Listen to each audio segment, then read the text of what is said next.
la majorité des scientifiques, parce que bon, dans la science, il y a toujours une majorité qui dit ceci, et il y a toujours aussi quelques scientifiques qui disent parfois autre chose, et parfois qui crient très fort, mais la science,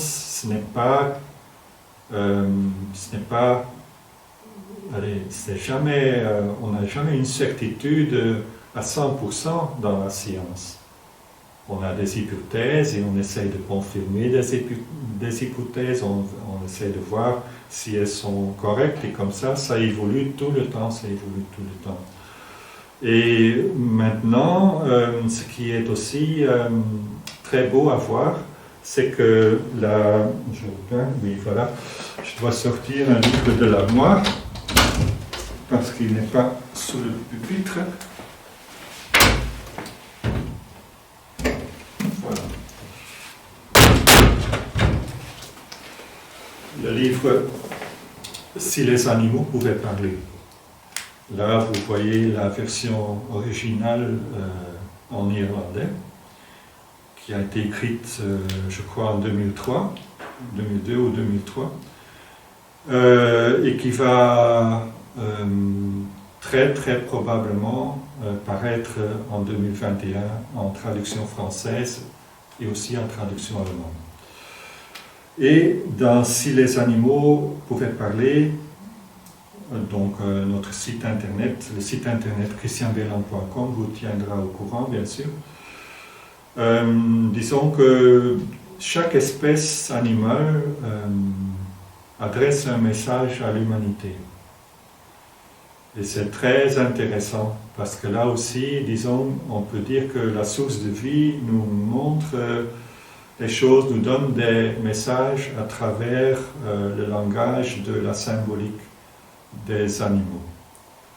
Et donc, si les animaux pouvaient parler, il y a dans ce livre, il y a des chapitres sur le chat, sur le chien, sur l'écureuil, sur le rouge-gorge, le merle, etc., la grive, et aussi un chapitre sur la chauve-souris.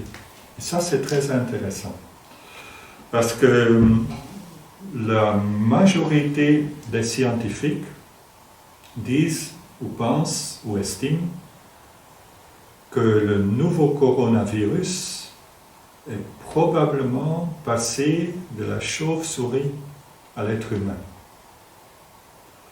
Alors, quand on lit dans le livre « Si les animaux pouvaient parler », quand on lit le texte sur la chauve-souris, c'est très frappant.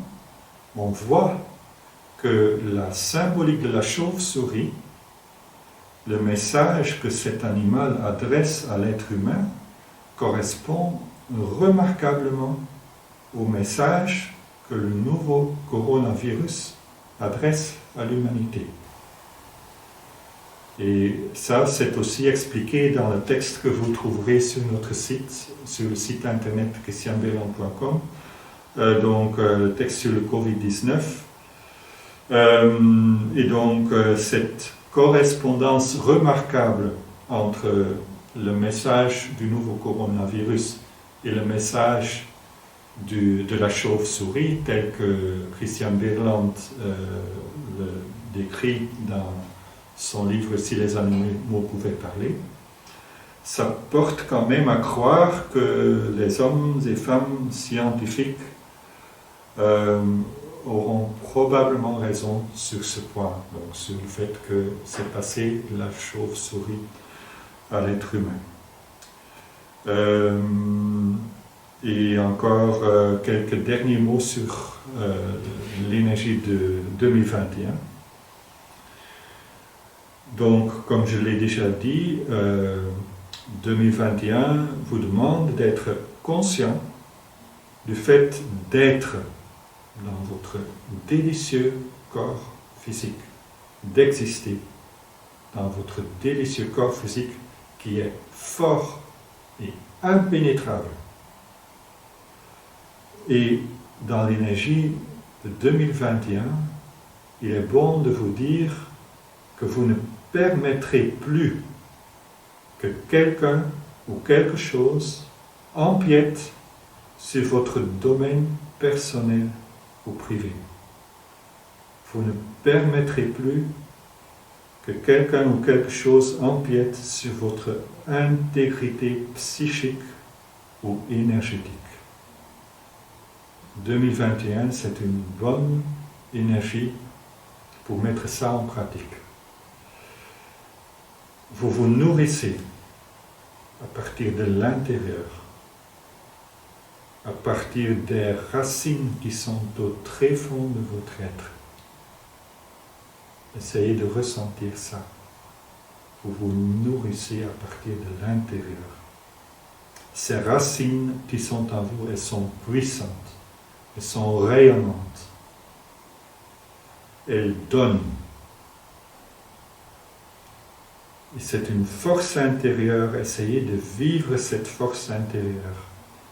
C'est aussi la chaleur de la bonté qui est en vous. Essayez de vivre cette chaleur.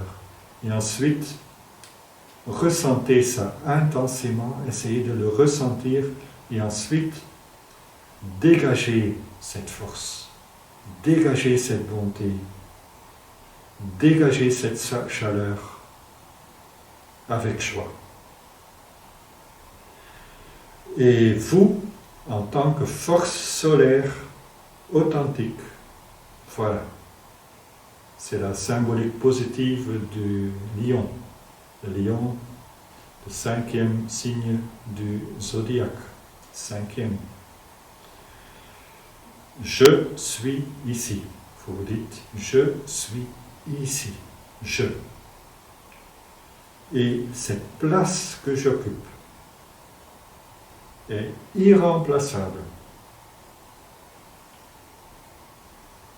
Et tout cela signifie l'immunité. C'est votre grand et royal je suis. Et bien sûr, ce grand et royal je suis, ce sentiment de valeur que vous avez, cette estime de soi, ce n'est pas au service d'un petit jeu égoïste, mais c'est au service de la vie. C'est au service de l'amour, de la bonté. Au revoir.